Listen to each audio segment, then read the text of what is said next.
السلام عليكم ورحمة الله وبركاته. الحمد لله نحمده ونستعينه ونستغفره ونؤمن به ونتوكل عليه ونعوذ بالله من شرور أنفسنا ومن سيئات أعمالنا من يهده الله فلا مضل له ومن يضلل فلا هادي له وأشهد أن لا إله إلا الله وحده لا شريك له وأشهد أن محمدا عبده ورسوله أما بعد. கண்ணியத்திற்குரிய இல்லாமல்ல அல்லாஹு ஜல்ல ஷானஹு தஆலாவின் நல்லடியார்களே, இஸ்லாத்தின் ஆதாரம் இறைவனின் வஹி மட்டுமே என்ற தலைப்பில் மார்க்க அறிவை நாம் பெற்றுக் கொண்டிருக்கிறோம். இஸ்லாத்தின் ஆதாரம் இறைவனின் வஹி மட்டுமே என்று சொன்னால், அல்லாஹ் குர்ஆனிலே எதை சொல்கிறானோ அதுவும் நபிகள் நாயகம் ஸல்லல்லாஹு அலைஹி வஸல்லம் அவர்கள் எதை நமக்கு குர்ஆனுடைய விளக்கமாக சொல்லி செய்து வாழ்ந்து காட்டினார்களோ அதுவும் தான் இறை செய்தி. இதுதான் இஸ்லாத்தினுடைய ஆதாரம் என்று நம்ம அறிந்து வைத்திருக்கிறோம். இப்ப நபிகள் நாயகம் ஸல்லல்லாஹு அலைஹி வஸல்லம் அவர்கள் ஒன்றை சொல்வார்களேயானால் அது அல்லாஹ்வுடைய அனுமதியோடு அல்லாஹ்விடத்திலிருந்து வந்த கட்டளை அடிப்படையில் தான் சொல்வார்கள் என்கிற அடிப்படையில் அவங்க சொல்வதும் வஹி மார்க்கம் என்று நம்ம அறிந்து வைத்திருக்கிறோம்.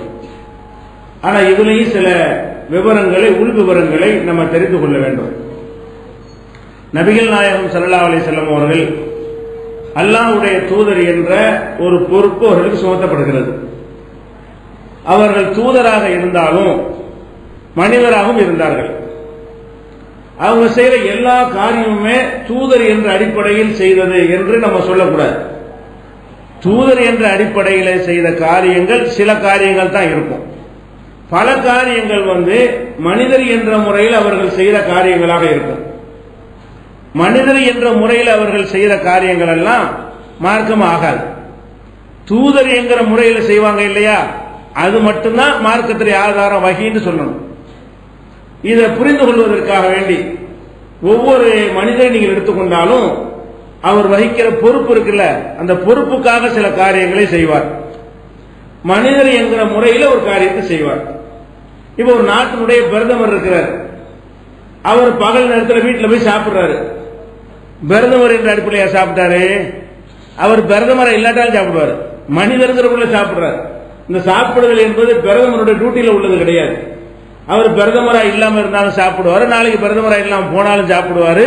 பிரதமரா இல்லாத நம்ம எல்லாம் தான் சாப்பிடுறோம். அப்ப ஒருத்தர் பகல் நேரத்தில் போய் வீட்டில் சாப்பிடுறாருன்னு சொன்னா பிரதமர் சாப்பிட்டாருன்னு சொல்லுவோம்.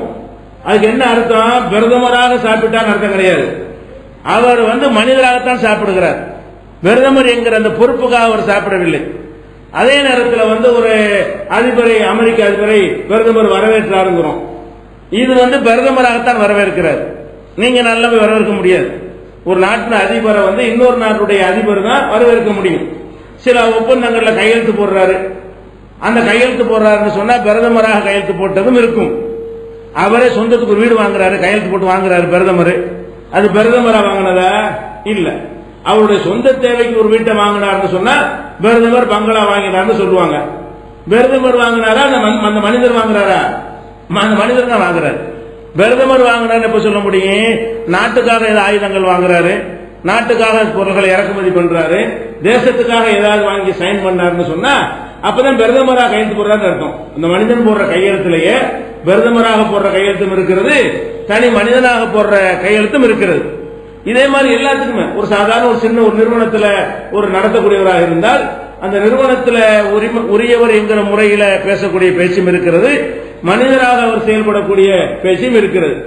இப்படி எல்லா மனிதர்களுக்குமே அவங்களுடைய பொறுப்புக்காக சிலர் செய்வாங்க இல்லையா, அந்த பொறுப்புக்காக செய்யற மாதிரி பொறுப்பு இல்லாமல் இருக்கும் பொழுதும் சில காரியங்களை அவங்க செய்வாங்க.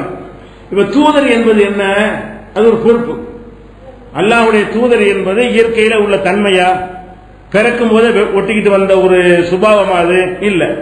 40 வயசு வரைக்கும் தூதராவெல்லாம் இல்ல. தூதர் என்பது அல்லாஹ்வால் செய்யப்பட்ட ஒரு நியமனம்.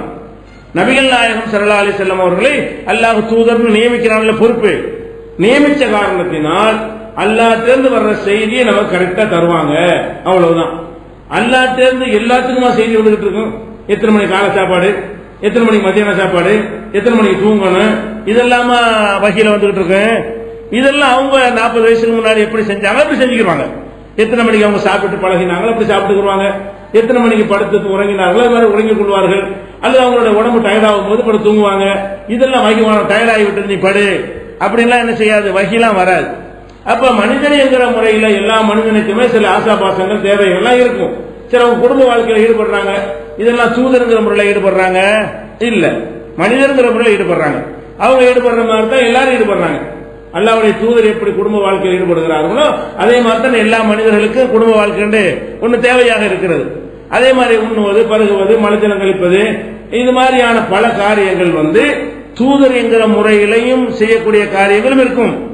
தூதர் இல்லாமல் மனிதர் என்கிற முறையில் செய்யக்கூடிய காரியம் இருக்கும். நமக்கு எது மார்க்கமாகும், எதை தூதர்ங்கிற முறையில் செஞ்சாங்களோ அதான் மார்க்கம், அதுதான் வகி. இஸ்லாத்தின் ஆதாரம் வகி மட்டுங்கிறோம்ல, அல்லாஹ்வுடைய தூதருக்கு அவங்களுடைய எல்லா செயலும் வகி கிடையாது. இப்ப நேற்றைய தினம் பல சம்பவங்களை சொல்லி காட்டணும். அதுல ஒரு சம்பவம் என்ன, குருடர் வந்ததுக்கா கடுகடுப்பானாங்கல்ல, அது வகிலையா? வகியில கடுகடுப்பு எல்லாம் கண்டிக்கிறான். ஒரு குருடர் வர்றாரு, கோவப்படுறாங்க, கோவப்பட்டு முகத்தை திருப்பிக்கிறாங்க. அல்லாஹ் அபசவத்தை வரலான்னு ஒரு வசன சூறாவை இறக்கி அவங்களுடைய செயல் தவறுன்னு சுத்தி காட்டுறான். இந்த கோவப்பட்டாங்க வகையிலையா? இல்ல. அவங்களா மனிதர்கள் முறையில் என்ன செய்வாங்க, அவங்க ஒரு முடிவு எடுத்திருக்கும் பொழுது அதை யாராவது டிஸ்டர்ப் பண்ணாங்கன்னா அவங்களுக்கும் வரும்ல, எனக்கு வரும்ல, அது மாதிரி அவங்களுக்கு வந்தது. அப்ப மனிதர் என்கிற முறையில தான் அந்த கோபம் வந்ததுனால தான் அல்லாஹ் கண்டிக்கிறான். பல விஷயங்கள் அவங்க கோபப்பட்டது, சில ஆத்திரப்பட்டது, அது எல்லாமே எதுல சேரும் என்று சொன்னால் மனிதர் என்கிற முறையில் உள்ளதாகத்தான் சேரும். அப்ப நபிகள் நாயகம் ஸல்லல்லாஹு அலைஹி வஸல்லம் உடைய செயல்களை நம்ம என்னவா பிரிக்கணும், ரெண்டா பிரிக்கிறோம். அல்லாஹ்வுடைய தூதராக இருந்தாலும் உதாரணத்துக்கு புரிந்து கொள்வதற்காக நான் சில உதாரணங்களை சொன்னா உங்களுக்கு தெளிவா விளங்கிவிடும். இப்ப நபிகள் நாயகம் ஸல்லல்லாஹு அலைஹி வஸல்லம் அவங்க காலமெல்லாம் உணவு பேரிச்சம்பழம் தான் அல்லது கோதுமை ரொட்டி தான் சாப்பிட்டாங்க. இப்ப நம்ம நாட்டில் இருக்கிற இந்த அரிசி அவங்க பார்த்தது கூட இல்லை, சாப்பிட்டது கூட இல்லை. அரிசி சோறு சாப்பிடுறவங்கள இந்த சோறை ரசூலுல்லாஹ் சாப்பிட்டது இல்லை. அவங்க ரொட்டி தான் சாப்பிட்டாங்க, பேரிச்சம்பழம் தான் சாப்பிட்டாங்க. அப்ப இந்த கோதுமை ரொட்டி ரசூலுல்லாஹ் சாப்பிட்டதுனால அதை சுன்னத்துன்னு யாராவது சொல்லுவோமா? அனைவரும் கோதுமை ரொட்டி தான் சாப்பிடணும். 72 கூட்டத்தில் யாராச்சும் சொல்லுவாங்களா? அப்படி யாராவது செய்யறாங்களா? கோதுமை ரொட்டி எடுத்து வச்சு சுன்னத்தான உணவு சாப்பிடுங்க, சோறுலாம் ஆக்காது வீட்டுல, ஒவ்வொரு நாளைக்கு கோதுமை ரொட்டி சாப்பிட்டீங்கன்னா ரசூலுல்லாஹ் ஃபாலோ பண்ண நன்மை கிடைக்கும். உண்மைதான், ரசூலுல்லாஹ் கோதுமை ரொட்டி சாப்பிட்டது உண்மை, அதுல எந்த பொய்யும் கிடையாது. கோதுமை ரொட்டி தான் சாப்பிட்டார்கள். இந்த நம்ம நாட்டில் எந்த உணவும் சாப்பிடவே இல்லை. நபிகள் நாயகம் ஸல்லல்லாஹு அலைஹி வஸல்லம் கோதுமை உணவு சாப்பிட்டாலும் அதை சாப்பிடுவது சுன்னத்து, ஒரு இபாதத்து, அது ஒரு நன்மையான காரியம், அதுதான் சிறந்தது அப்படின்னு யாராச்சும் சொல்றாங்களா? 4 மதுஹப்ல சொல்றாங்களா? வேற எந்த குரூப்லயா சொல்றாங்களா? நாம சொல்றோமா? நம்மளை எதிர்க்கிறவங்க சொல்றாங்களா? யாரும் சொல்ல மாட்டாங்க. ஏன் சொல்ல மாட்டேங்கிறாங்க? கோதுமை ரொட்டி சாப்பிட்டது வகியில் அல்ல, தெரியுது நமக்கு. அது வகி சாப்பிடல. 40 வயசுல வகி வருது, அதுக்கு முந்தி தானே சாப்பிட்டாங்க. 40 வயசுல தான் அதை செஞ்சாதான், 40 வருஷமா இல்லாம திடீர்னு 40வது வயசுல எடுத்து ரொட்டி திங்கிறாங்கன்னா அங்க இருந்து வகி வந்திருக்குன்னு எடுக்கலாம். 39 வயசுல அதான் சாப்பிட்டாங்க, 38ல அதான் சாப்பிட்டாங்க, 35ல அதான் சாப்பிட்டாங்க. நபியாக ஆவதற்கு முன்னாடி அதான் சாப்பிட்டாங்க போது ரசூல் ஸல்லல்லாஹு அலைஹி வஸல்லம் கோதுமை ரொட்டி சாப்பிட்டார்கள் வந்தா அது சுன்னத்து நினைக்க கூடாது, அது வகி இல்ல. ஏன்? நபி அவருக்கு முன்னாடி சாப்பிட்டாங்க, அவங்க எதையும் கூட சாப்பிட்டாங்க. ரசூலுல்லாஹ் மட்டும் தான் கோதுமை ரொட்டி சாப்பிட்டாங்களா? அவங்களை எதிர்த்து சண்டை போட்டாங்க, அவங்களும் அதான் சாப்பிட்டாங்க. அபூஜஹலோட சுன்னத்துங்கிறதா ரசூலுல்லாஹோட சுன்னத்துங்கிறதா? இல்ல, அபூஜஹல் ரொட்டி தானே சாப்பிட்டான். அபூஜஹலோட உணவு ரொட்டி தான், ரசூலுல்லாஹ்வுடைய உணவு ரொட்டி தான். அப்ப இந்த ரொட்டி என்பதை ரசூலுல்லாஹ் சாப்பிட்டதுக்கு என்ன காரணம் என்றால், அவர்கள் நபியாக ஆனதற்கும் ரொட்டிக்கும் சம்பந்தம் இல்லை. இந்த 20ஆம் நூற்றாண்டுல இந்தியாவில் தமிழ்நாட்டில் அவங்க அல்லாஹ் ரசூல் ஆக்கியிருப்பானே, ஆனால் சோறு தான் சாப்பிட்டுருப்பாங்க. இங்க தான் கிடைக்கும். எந்த ஊர்ல அவங்க அனுப்பப்பட்டிருக்காங்களோ அந்த ஊர்ல என்ன உணவு கிடைக்குமோ அதைத்தான் சகஜமா கிடைக்கிற உணவு சாப்பிடுவார்கள். அப்ப தமிழ்நாட்டில் அவங்க இந்த காலத்தில் அனுப்பி இருந்தானே, அவங்க உணவு என்னவா இருந்திருக்கேன்? சோறாகத்தான் இருந்திருக்கும். சோறா நம்ம காலத்தில் என்ன கிடைக்கிறதோ சாப்பிட்டு இருப்பார்கள். அப்ப நம்ம என்ன வழங்கணும்? நபிகள் அல்லாஹ்வுடைய தூதரா இருந்தா கூட பிரிச்சு பார்க்கணும். எப்படி? அது வகியில செஞ்சதா, வகி இல்லாம செஞ்சதா? வகியில செஞ்சதா இருந்தா மார்க்கம், வகி இல்லாம செஞ்சதா இருந்தா மார்க்கம் இல்ல. யாருமே கோதுமை ரொட்டியை உணவு சொல்லவும் கிடையாது. அதே மாதிரி எடுத்துக்கிட்டீங்கன்னா இப்ப ரசூல் ஸல்லல்லாஹு அலைஹி வஸல்லம் காலத்துல பல நோய்களுக்கு பலர் உள்ளா இருக்கிறாங்க, அவங்களே பல நோய்க்கு உள்ளா இருக்கிறாங்க. அப்ப நோய் உள்ளாகும் போது அந்த காலத்துல என்ன மருத்துவம் இருக்கு அதான் செய்வாங்க. இப்ப நம்ம பாட்டி வைத்தியம் நம்ம ஒரு 50 வருஷத்துக்கு முன்னாடி என்ன வைத்தியம் பண்ணோம்? இந்த அலோபதி இதெல்லாம் வருவதற்கு முன்னாடி வீடுகள் ஏதாவது நோய் வந்தா என்ன செய்வோம்? பாட்டி வைத்தியம்னு சொல்லி பத்து போடுவோம், தைலம் தேய்ச்சிக்கிடுவோம், கட்டு போடுவோம், இது மாதிரியான ஒரு குருணி போட்டு குடிப்போம். இதுதான் நம்ம அந்த காலத்தில் உள்ள வைத்திய முறையாக 50 வருஷத்துக்கு முன்னாடி இருந்தது. அதுக்கு வந்து இதை விட கொஞ்சம் பின்தங்கின வைத்தியங்கள் இருந்திருக்கும். 1400 வருஷத்துக்கு முன்னாடி இது போன்ற சில வைத்தியங்கள் தான் இருந்திருக்கும். அந்த வைத்தியத்தை ரசூலுல்லாஹ் செஞ்சாங்கன்னா நபி வழி மருத்துவம்னு போடு போட்டு ஏமாத்துறாங்க. நபி வழி மருத்துவமா? இப்ப நபி வழி ரொட்டின்னு சொல்லப்ப அது வைத்தியம் என்பது வகையிலே செஞ்சாங்க. ரசூலுல்லாஹ் மட்டுமா அதை செஞ்சாங்க? நபிகள் நாயகம் ஸல்லல்லாஹு அலைஹி வஸல்லம் காலத்தில் இருந்த வைத்தியத்தை செய்தார்களேயானால் அவர்கள் நபியாவதற்கு முன்னாடியும் செய்த வைத்தியம் அது. எல்லா மக்களும் செய்த வைத்தியம். அந்த காலத்தில் இருந்த வைத்திய முறை அதுதான். அதை அவர்கள் செய்தார்கள் எடுத்துக்கிறோமே தவிர அதைத்தான் நம்ம செய்வது சுன்னத்து அப்படின்னு சொல்லக்கூடாது. புரிஞ்சுக்கிறதுக்காக ஒன்று சொல்வதாக இருந்தால், நேற்றைய தினம் உஹது போர்க்களத்தை பற்றி உங்களுக்கு சொன்னோம். கடுமையான காயம் ஏற்பட்டுருச்சு இல்லையா? காயம் ஏற்பட்ட உடனே என்ன செய்யறாங்க? அவங்கள்ட்ட கேட்கிறாங்க, ஐயிஷையின் துவிய ஜுர்ஹுல் நபி ஸல்லல்லாஹு அலைஹி வஸல்லம், ரசூல் ஸல்லல்லாஹு அலைஹி வஸல்லம் அவங்களுடைய காயத்திற்கு எதன் மூலம் வைத்தியம் செய்யப்பட்டது அப்படின்னு சஹல் இப்னு சாதிட்ட வந்து கேட்கும் பொழுது அவங்க என்ன செய்யறாங்கன்னு கேட்டா, அலி ரலியல்லாஹு அன்ஹு அவர்கள் தன்னுடைய கேடயம்னா போருக்கு வச்சிருப்பாங்கல்ல, ஒரு கையில வாள் வச்சிருப்பாங்க தாக்குறதுக்கு, இன்னொரு கையில எதிரிகள் தாக்காம இருப்பதற்கு தடுப்பா வச்சிருப்பாங்க. கேடயம்ங்கிறது தடுக்கிறதுக்கு உள்ளது, வாள் என்பது தாக்குறதுக்கு உள்ளது. அப்ப அலி ரலியல்லாஹு அன்ஹு அவர்கள் கேடயத்தில் கொஞ்சம் தண்ணியை, கேடயம்னு பாத்திர மாதிரி இருக்கும்ல, அதுல கொஞ்சம் தண்ணீர் எடுத்துக் கொண்டு வந்தார்கள்.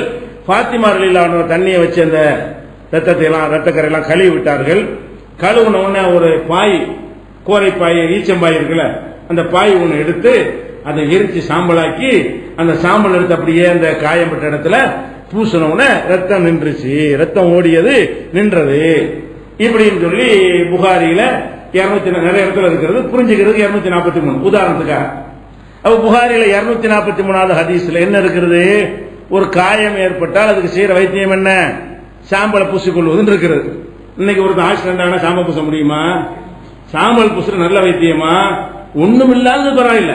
அந்த காலத்துல அதுவும் இல்லாட்டி ரத்தம் ஓடி செத்து போயிடும்.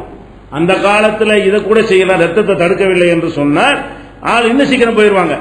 அதனால அந்த சாம்பலை போட்டு என்ன செய்யாங்க, ரத்தம் வராம தடுத்து கொண்டார்கள். இப்ப சாம்பல் எல்லாம் பூசினா இன்ஃபெக்ஷன் ஆயிரும், அதெல்லாம் செய்யக்கூடாது அப்படிங்கிற மாதிரியான ஒரு காலத்தை நம்ம இன்னைக்கு வாழ்ந்து கொண்டிருக்கிறோம். அப்ப இது யாராவது காயம்பட்டு ஆக்சிடென்ட் ஆகிவிட்டால் உடனே பாயை ஏற்றி சாம்பலை பூசுங்க, ரசூலுல்லாஹ் தான் பூசினாங்க அப்ப அப்படின்னு சொல்லி சுனத்து சொல்ல முடியுமா? அது வகையில செஞ்சது கிடையாது.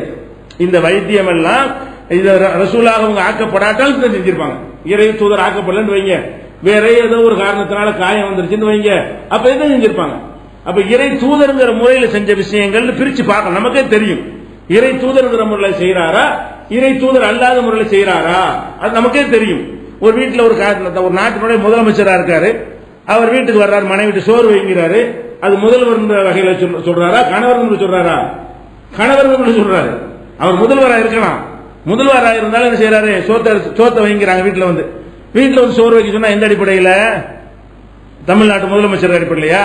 இல்ல, அவர் உங்க வீட்டுடைய கணவர் உள்ள கொண்டு வந்து என்ன செய்யறாரு, சாப்பாடு எடுத்து வைக்க சொல்றாரு. ஆபீஸ்ல உட்காந்து ஃபைல் எடுத்துட்டு வாங்க, என்ன அர்த்தம்? ஃபைல் எடுத்துட்டு வாங்குறாரு, அது முதல்வர் முன்ன எடுத்துட்டு சொல்றாரு. இப்படி நமக்கே தெரியும் அந்த பொறுப்புக்காக செய்யற விஷயங்களா அல்லது பொறுப்பேற்ற இயல்பாக செய்யக்கூடிய காரியங்களா, ரெண்டாக பிரிக்கணும். இயல்பாக செய்கிற காரியங்கள் எல்லாம் எதுல சேர்க்கக்கூடாது? மார்க்கத்தில் சேர்க்கக்கூடாது, அது வகையில செய்யறது கிடையாது, வகி வராமலும் செய்வார்கள். அப்ப இந்த மாதிரி தான் புரிந்து கொள்ளணும் மருத்துவத்தை எல்லாம். அதே மாதிரி வந்து ரசூல் ஸல்லல்லாஹு அலைஹி வஸல்லம் அவர்கள் இப்ப நம்ம எத்தனை விதமான சட்டையெல்லாம் போடுறோம். உண்மையில அவங்களோட ஆடையை நீங்க ஆய்வு செஞ்சு பார்த்தீங்கன்னா இப்ப நம்ம போட்டிருக்கிற எந்த விதமான ஆடையும் அவங்க போட்டதே கிடையாது. நம்ம போடுற மாதிரியான இந்த மாதிரியான ஆடைகள்லாம் அந்த காலத்துல இல்ல. என்ன, ஒரு போர்வை தான் போத்துவாங்க, ஒரு போர்வை அது சுத்திக்கிறாங்க, முழு கையுமே வெளியே தெரியும். காலமெல்லாம் இதுதான் போத்திருந்தாங்க. கீழே ஒரு வேஷ்டி, கட்டி கொள்ளக்கூடிய ஒரு வேஷ்டி, மேல ஒரு போர்வை. சில நேரங்களில் பெருநாள் இது மாதிரி விசேஷத்துக்காக வேண்டி ஒரு சட்டை ஒன்று வச்சிருப்பாங்க, அதை போட்டுக் கொள்வார்கள். சட்டைனா உழைப்புலாம் இருக்காது, கை வச்சதுக்கு பேர் சட்டையுமாங்க, அவ்வளவுதான். வழங்குதா? அது அந்த காலத்தில் உள்ள முறைப்படி தச்சு வச்சிருப்பாங்க. அது காலர்களெல்லாம் கிடையாது. இப்ப நம்ம ரசூல் ஸல்லல்லாஹு அலைஹி வஸல்லம் எப்ப பார்த்தாலும் இந்த துணியை தான் போர்த்தி கொண்டிருந்தார்கள். அதனால நம்மள என்ன செய்யணும், துணியை தான் போத்துற சுன்னத்து நேரா சொல்லுவோமா? ரசூலுல்லாஹ் போத்துன நிஜம், ரசூல் ஸல்லல்லாஹு அலைஹி வஸல்லம் அவர்கள் ஒரு மேல ஒரு துணியை போட்டு இப்படி ஒன்று போட்டுக்கொண்டு கை முழுசு வெளியே தெரிகிற மாதிரி தான் நடமாடினார்கள். அந்த காலத்துல தான் கிடைச்சிச்சு. இந்த மாதிரியான நினைச்ச நேரத்தில் துணி எடுக்கிற ஜவுளி கடை, ரெடிமேட் கடையெல்லாம் அப்ப இல்ல. அந்த அந்த காலத்தில் என்ன கிடைக்குமோ அதை வைத்துக் கொண்டு அவங்கள்ட்ட பொருளாதாரத்துக்கு தகுந்தவாறு அந்த காலத்துல மக்கள் எப்படி வாழ்ந்தாங்களோ அந்த மாதிரி எல்லா மக்களும் அப்படித்தான் வாழ்ந்தாங்க. ரசூலுல்லாஹ் மட்டும் வாழவில்லை, எல்லா மக்கள் அந்த மாதிரி தான் வாழ்ந்தார்கள். அதே மாதிரி ரசூல் ஸல்லல்லாஹு அலைஹி வஸல்லம் வாழ்ந்திருக்கிறாங்கன்னு எடுத்துக்கொள்ளணுமே தவிர நாம் ஆடை அணிவதாக இருந்தால் ஒரு துண்டை போர்த்தி கொண்டுதான் வெளியே நடமாட வேண்டும், அதுதான் சுன்னத்து, பெரிய நன்மையான காரியம் சொல்ல முடியுமா? ஏன் சொல்ல முடியாது என்றால் அவங்க அந்த நாட்டு வழக்கம் அது. யாரிடத்திலாம் டிரெஸ் கம்மியா இருக்கிறது அவங்க இதைத்தான் டிரெஸ்ஸாக ஆக்கிக் கொள்வார்கள். டிரெஸ் வசதி உள்ளவர்கள் கூட குறை ஆடைகளை வைத்திருப்பார்கள். இப்படியாக நம்ம என்ன செய்யணும், பிரிச்சு வழங்கிக் கொள்ள வேண்டும். இப்ப நபிகள் நாயகம் ஸல்லல்லாஹு அலைஹி வஸல்லம் அவர்கள் ஆயிஷா நாய் என்ன பண்றாங்கன்னு கேட்டா ஒரு முரட்டு வேஷ்டி ஒன்று எடுத்து அதை காட்டுறாங்க. யமன்ல தயாரிக்கப்பட்ட ஒரு யமன் நாட்டில், யமன் சொல்றாங்கல்ல அந்த நாட்டில் தயாரிக்கப்பட்ட ஒரு முரட்டு வேஷ்டி எடுத்து ஒரு மேற்போர்வை எடுத்து இந்த ரெண்டையும் அணிந்த நிலையில் தான் ரசூல் ஸல்லல்லாஹு அலைஹி வஸல்லம் மரணித்தார்கள். கீழே முரட்டு வேஷ்டியும் மேல ஒரு போர்வையும் அணிந்த நிலையில் தான் மரணித்தார்கள். அந்த போர்வையும் வேஷ்டியும் தான் இருக்குது அப்படின்னு சொல்லி அவங்க மனைவி ஆயிஷா நாயகி மக்கள் மத்தியில் என்ன செய்யறாங்க, எடுத்து காட்டுறாங்க. கேள்வி கேட்கும்போது மரணிக்கும் போது எந்த ஆடை அணிந்திருந்தார்கள் ஒருத்தர் கேட்கிறாரு. அதுக்கு சொல்லால் விளக்காம எடுத்து கொண்டாந்து காட்சி விளக்குறாங்க. இந்த இது ரெண்டையும் தான் போட்டிருந்தாங்க பாத்துக்க அப்படின்னு. அப்ப என்ன வழங்குறது, அவங்களுடைய முரட்டு வேஷ்டி அணிவது, ஒரு முரட்டு போர்வை போர்த்திக் கொள்வதுதான் அவங்களுடைய ஆடைன்னு விளங்குது பெரும்பாலும். அது சுன்னத்து சொல்லுவோமா? அப்படி ஒருத்தர் போட்டா கூட நல்லது கிடையாது. ஏன், அல்லாஹ்வுடைய நியமத்தை வெளிப்படுத்தி நம்ம சொல்லணும், கஞ்சத்தனம் பண்ணக்கூடாது. அல்லாஹ் நிறைய தந்திருந்தான்னு சொன்னா அது வெளிப்படுற மாதிரி நடந்து கொள்ளணும் தான் நமக்கு என்னப்பட்ட கட்டளை. அவங்களுக்கு அல்லாஹ் கொடுக்கல. அன்றைக்கு இருந்த நேரத்தில் அல்லாஹ் என்ன செய்யல, பணம் கொடுத்தாலும் பொருள்கள் கிடைக்காத ஒரு காலம், அப்படியான ஒரு காலத்தில் இருந்ததுனால செஞ்சாங்கன்னு எடுத்துக்கொள்றோம். இது நீங்க புகாரில 390வது புகாரில 3108வது ஹதீஸில் இதை பார்க்கலாம். அதே போல நபிகள் நாயகம் ஸல்லல்லாஹு அலைஹி வஸல்லம் அவர்கள் துஆ செய்தார்களே ஆனால் மலை தொழுகைக்கு துஆ செய்வாங்க. கை ரெண்டையும் உயர்த்தினாங்கன்னா அவங்களுடைய அக்குள்லாம் தெரியும். அவ்வளவுதான், ஆடையுடைய அளவு அவ்வளவுதான். அந்த மாதிரியாக இன்னைக்கு ஒருத்தர் செஞ்சாருன்னா இமாமத்தோடு விரட்டி விட்டுருவாங்க. அஜர் தொழுவிச்சார்னு வைங்க, அக்குள் தெரிகிற மாதிரி தொழுவிச்சாருன்னா அஜரத்தை வச்சுக்கிறோமா, நம்ம செய்ய மாட்டோம்.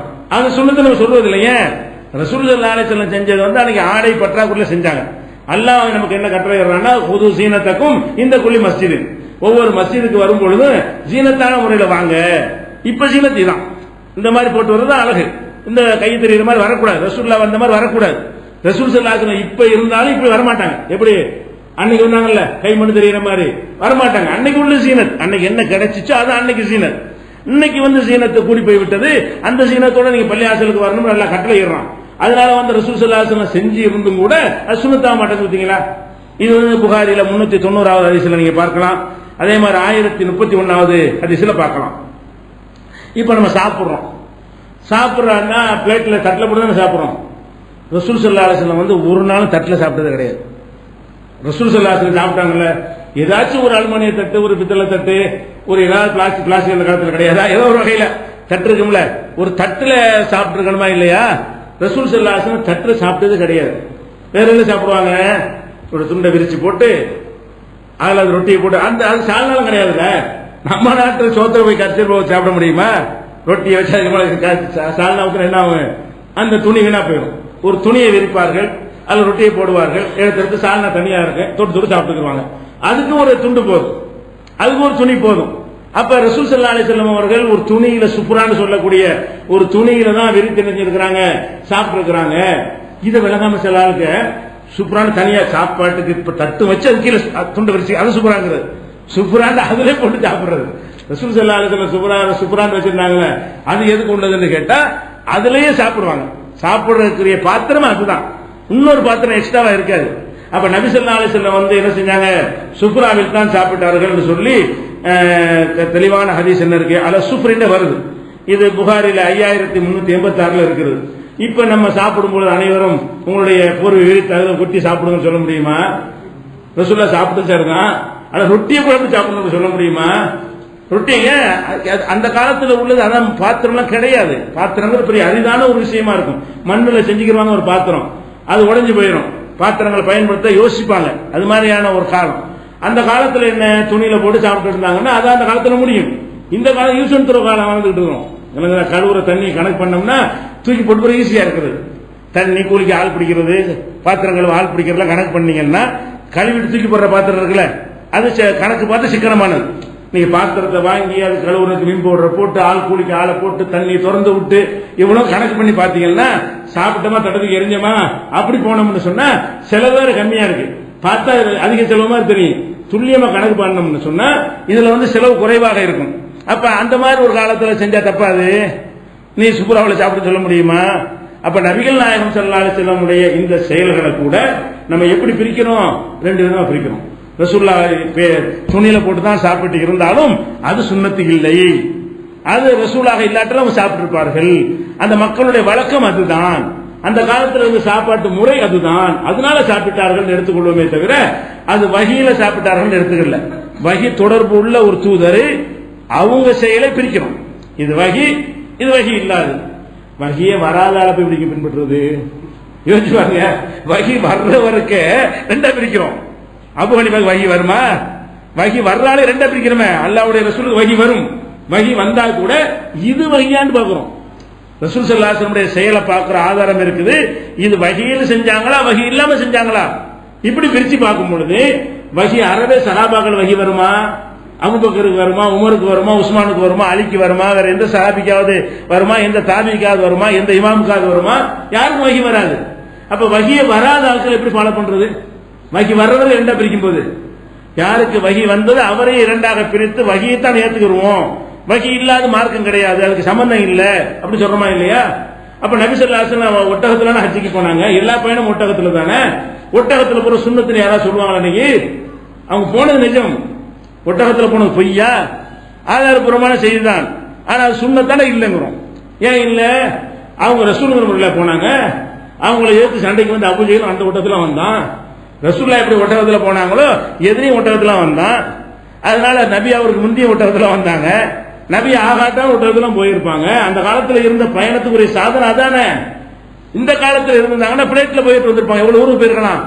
அல்லாஹ்வுடைய தூதர் இந்த காலத்துல அனுப்பி இருந்தால் ஒரு நாட்டுக்கு என்ன செய்வாங்க? பிரச்சாரம் பண்றதுக்கு அல்ல அனுப்பி விடுவான். அது பெரிய விஷயம் கிடையாது. பிளேட்ல கூட போவாங்க. அப்ப அந்த வசதிகளை பயன்படுத்திக் கொள்வார்கள். அந்த காலத்தில் இருந்திருந்தா. அந்த காலத்தில் இருந்த வாகனம் அவ்வளவுதான். குதிரை இல்லாட்டி ஒட்டகம் இல்லாட்டி கோவா இருக்கிறது. வேற என்ன வாகனம் இருந்துச்சு? வண்டி கூட கிடையாது. அப்ப அந்த வண்டி இருந்தா கூட அந்த சக்கரம் வந்த பிறகுதான் கொஞ்சம் ஸ்பீட்லாம் மனுஷன் கண்டுபிடிச்சான். சக்கரம் இல்லாத காலத்தில் டைரக்டா தான் அதுல ஏறி போற மாதிரி இருந்த ஒரு காலம்.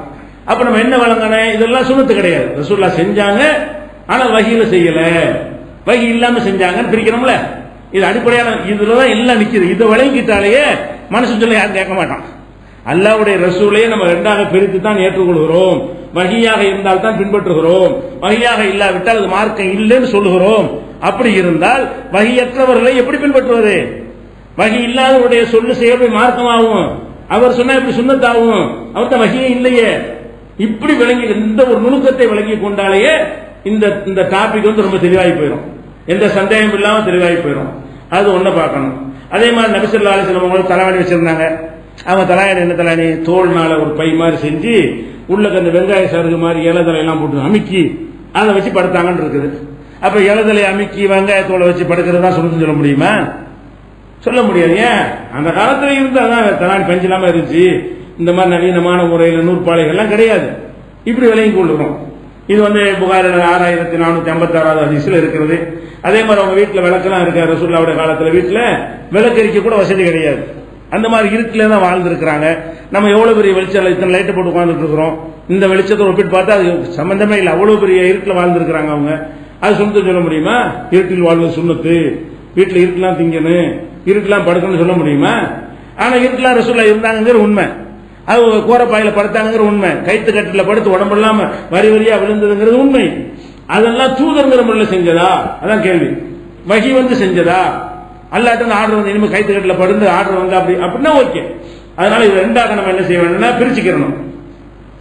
இந்த பிரிக்கிறது கூட ரசூல் ஸல்லல்லாஹு ரெண்டா பிரிக்கணும் அப்படின்னு கேட்டா, நபிகள் நாயகம் ஸல்லல்லாஹு அலைஹி வஸல்லமுடைய மார்க்க சம்பந்தமான செயல்கள் இருக்குல்ல, வகி அந்த செயல்கள், அதை பொறுத்த வரைக்கும் கேள்வி கேட்காம ஃபாலோ பண்ணிடணும். தொழுகும் போது கையை உயர்த்தினாங்க. இது வகியில வகி இல்லாமையா? இது வகியில செஞ்சிருக்க முடியும். தொழுகைங்கிறது அதுக்கு முந்தைய இல்ல. அவங்க நபியான பிறகுதான் தொழுகைன்னு வருது. தக்பீர் கட்ட போய் இப்படி கையை வசத்துறாங்கன்னா எதை காது அரிசிச்சு அதனால வசனம் சொல்ல முடியுமா? அது சொல்லக்கூடாது. கையை வசத்துனாங்கன்னா வசத்திட வேண்டியதான், கட்டுனாங்கன்னா கட்டிட வேண்டியதான். இதெல்லாம் எதுல தான் செஞ்சிருப்பாங்க? வகையில தான் செஞ்சிருப்பாங்க. இது இபாதத்துல எந்த விஷயமா இருந்தாலும் சரி ரசூல் ஸல்லல்லாஹு அலைஹி வஸல்லம் செஞ்சா செஞ்சிட வேண்டியதான், சொன்னா செஞ்சிட வேண்டியதான், அங்கீகரிச்சா செஞ்சிட வேண்டியதான். ரசூல் ஸல்லல்லாஹு அலைஹி வஸல்லம் உடைய சொல் செயல் அங்கீகாரம் எது இருந்தாலும் அப்படி ஃபாலோ பண்ணிட வேண்டியதான். ஆனா இந்த துன்யாவுடைய விஷயங்கள் இருக்குல்ல, அந்த மாதிரி விஷயங்களாக இருந்தால் ரசூலுல்லாஹ் சொன்னாலும் செஞ்சாலும் சொன்னா தான் அது வஹியாகும். சில காரியத்தை அவங்க செய்வாங்க, செஞ்சுட்டு சும்மா விட்டாங்கன்னு சொன்னா ஊர் வழக்கப்படி செஞ்சாங்கன்னு விளங்கிக்கிறேன். நீங்களும் செய்யுங்கன்னு சொன்னா அது சுமத்தாகி போயிடும். உலக காரியமா இருந்தா கூட இப்படித்தான் நீங்கள் செய்ய வேண்டும் ஆர்டர் பண்ணாங்கன்னு வைங்களேன், அப்ப வஹீல சொல்றாங்கன்னு அர்த்தம். நம்ம எல்லாரையும் செய்ய சொல்லி ஆர்டர் பண்ண என்ன அர்த்தம்? வஹீல சொல்றாங்கன்னு அர்த்தம். இதை புரிஞ்சுக்கிறதுக்கு உங்களுக்கு சொல்றீங்களே, தலைமுடி வளர்க்கிறோம், தலையில முடி வளருது. ரசூல் ஸல்லல்லாஹு அலைஹி வஸல்லம் தலைமுடி வச்சிருந்தாங்களா இல்லையா? நல்ல பெருசா வச்சிருந்தாங்க. தோல் புஜத்துல வந்து விடுகிற அளவுக்கு நினைஞ்சாங்க அவங்க முடி வச்சிருந்தாங்க, தாடியும் வச்சிருந்தாங்க. ரசூல் ஸல்லல்லாஹு அலைஹி வஸல்லம் அவர்கள் தலைமுடி வச்சிருந்தார்கள், தாடியும் வச்சிருந்தார்கள். தாடி சுண்ணத்துங்கிறோம், தலைமுடி சுண்ணத்துன்னு யாரும் சொல்ல மாட்டாங்க. முட்டடிச்சாலும் சரி, கிராப் அடிச்சாலும் சரி, எப்படி இருந்தாலும் இருக்கலாம் சொல்றோம். ரெண்டு ரசூல செஞ்சாங்களாம். ரெண்டுமே ரசூல் ஸல்லல்லாஹு அலைஹி வஸல்லம் அவர்கள் தாடியும் நன்றாக வைத்திருந்தார்கள், தலைமுடியும் நன்றாக பெரிய அளவு வைத்திருந்தார்கள். அப்ப தலைமுடி வைக்கும் போது நம்ம என்ன செய்யறோம்? அது வகி கிடையாது, ஊர் வழக்கப்படி வச்சுக்கிட்டாங்க, அது சாதாரண இயற்கை முடி வளர்ந்து விட்டுட்டாங்க அப்படின்னு சொல்றோம். தாடியை மட்டும் என்ன செய்யணும்? சுண்ணத்து முறையா செய்யறோம் அப்படின்னு கேட்டா தலைமுடிக்கு அவங்க வச்சாங்களே தவிர வையின்னு சொல்லல. தாடி வச்சாங்க, வைக்க சொன்னாங்க. அல்ல வளைக்கணும். இந்த உலக விஷயங்கள்ல வந்து பேப்பர்ல போட்டு சாப்பிட்டாங்கன்னு வைங்க, அது சுண்ணத்து இல்ல. எல்லாரும் சாப்பிடு பேப்பர்ல சுண்ணத்தாய் போயிடும். அவங்க பேப்பரை போட்டு சாப்பிட்டாங்கன்னா துன்யா வகை இல்லாத விஷயம். ஆர்டர் பண்றது வகையில தான் பண்ண முடியும். எல்லாரும் ஒட்டகத்தில் தான் போக வேண்டும் இப்படி சொல்லியிருந்தா வகையா போயிடும். அல்ல அவங்க ஒட்டகத்தில் போனாங்கன்னு வைங்க, வகை இல்லை. அது இயற்கையா நடக்கிற ஒரு காரியங்கள். அப்ப ஒட்டகத்துல ரசூலுல்லாஹ் போய் கொண்டு இப்படித்தான் ஒட்டகத்தில் எல்லோரும் போக வேண்டும் அப்படின்னு சொன்னா அப்ப சுன்னத்தாயிரும். அப்ப உலக விஷயங்கள் வகி இல்லாத விஷயங்களாக இருந்தால் அது எப்ப வகியாகும் என்றால் ஆர்டர் வரணும். வாயினால் என்ன செய்ய ரசூலுல்லாஹ் தானும் செஞ்சு விட்டு இப்படித்தான் நீங்க செய்ய வேண்டும். அதுக்கு உதாரணம் சொல்வதாக இருந்தால் பேரிச்சம்பழம் சாப்பிட சுண்ணத்து இல்லைட்டோம், நோம்பு திறக்கும் போது சாப்பிட சுண்ணத்துங்கிறோம். பேரிச்சம்பழம் பொதுவா சாப்பிட சுண்ணத்து கிடையாது. எல்லா உணவும் மாற்றாது. பிஸ்கட் சாப்பிடுறது ஒண்ணுதான், பேரிச்சம்பழம் சாப்பிடுறது ஒண்ணுதான், சோறு சாப்பிடுறது ஒண்ணுதான். எதுக்கும் எந்த விதமான சவாபும் கூட குறைய கிடையாது. அந்த சத்துல வித்தியாசங்கள் இருக்கணும், அது விஷயம். மார்க்க ரீதியாக இதை செஞ்சா அவ்வளவு நன்மை, அதை செஞ்சா அவ்வளவு நன்மைன்னு சொல்ற மாதிரி பேரிச்சம்பழத்துக்கு நன்மை உண்டா? அது ஒரு உணவு, அவ்வளவுதான், முடிஞ்சு வச்சுக்கிற. ஆனா ரசூல் ஸல்லல்லாஹு என்ன செய்யறாங்க? நீங்க நோன்பு திறக்கும் போது பேரிச்சம்பழத்தை கொண்டு திறங்கள், ஒற்றை எண்ணிக்கையில் திறங்கள் சொல்றாங்க. 1, 3 என்ற எண்ணிக்கையில வந்து என்ன செய்யணும்? நோன்பு திறக்கும் போது ஆரம்பமாக பேரிச்சம்பழத்தை சாப்பிட்டுக்கிறேங்கிறாங்க. இது சுண்ணத்துக்கு. ரசூலுல்லாஹ் பேரிச்சம்பழத்தை திறந்தாலும் அது நமக்கு ஆர்டர் பண்றாங்கல்ல, சாதாரணமா பேரிச்சம்பழம் சாப்பிடுவது சுண்ணத்து கிடையாது. நோன்பு திறக்கும் போது இந்த மெத்தட்ல செய்வது சுண்ணத்து. ஏன் சுண்ணத்து? ஆர்டர் பண்ண காரணத்தினால் வஹீன்னு காட்டிடுறாங்க. அவங்க தானும் நோன்பு திறந்து விட்டு இப்படித்தான் நோன்பு திறக்கணும் இப்ப சொல்றாங்களோ அப்பவே என்னவாயிரும்? வஹி ஆயிரும். அடுத்தவருக்கு உத்தரவு போடுற அந்த வஹி தானே. எல்லாரும் செய்யணும் இப்படி அவங்க அவங்க அவங்க விருப்பத்தை இப்படி எல்லாரும் திணிப்பாங்க. எல்லாரும் செய்யுங்கன்னு சொல்வார்களே, ஆனால் அல்லாஹ் அந்த செய்தி வந்திருக்குது, இறைவன் தூதர் என்கிற முறையில் இதை சொல்கிறார்கள். அப்பதான் நம்ம கேட்போம். ஊருக்குள்ள கட்டளையில் அவங்க யாருங்கிறேன்? தூதர் இருந்தா தான் நம்ம கேட்போம். தூதர் இல்லாம இருந்து அவங்க கட்டளை நம்ம ஏன் கேட்க போறோம்? அப்ப தூதருங்கிற அந்த ஆர்டர் பண்ணிட்டாலும் என்ன அர்த்தம் ஆயிடுது? தூதருங்கிற முறையில் சொன்னாங்க ஆகிவிடுகிறது. இப்படி மார்க்கத்தை வந்து ரசூலுல்லாஹ்வுடைய சொல் செயல் அங்கீகாரங்களை வந்து இரண்டாக பிரித்து வஹியை ஆதாரமாக ஏற்றுக்கொள்கிறோம், வஹி இல்லை என்றால் ஆதாரமாக ஏற்றுக்கொள்ள மறுக்கணும். இதுக்கு வந்து நம்மளா இதை சொல்லல, ரசூலுல்லாஹ்வை பச்சையாவும் சொல்லியிருக்கிறாங்க.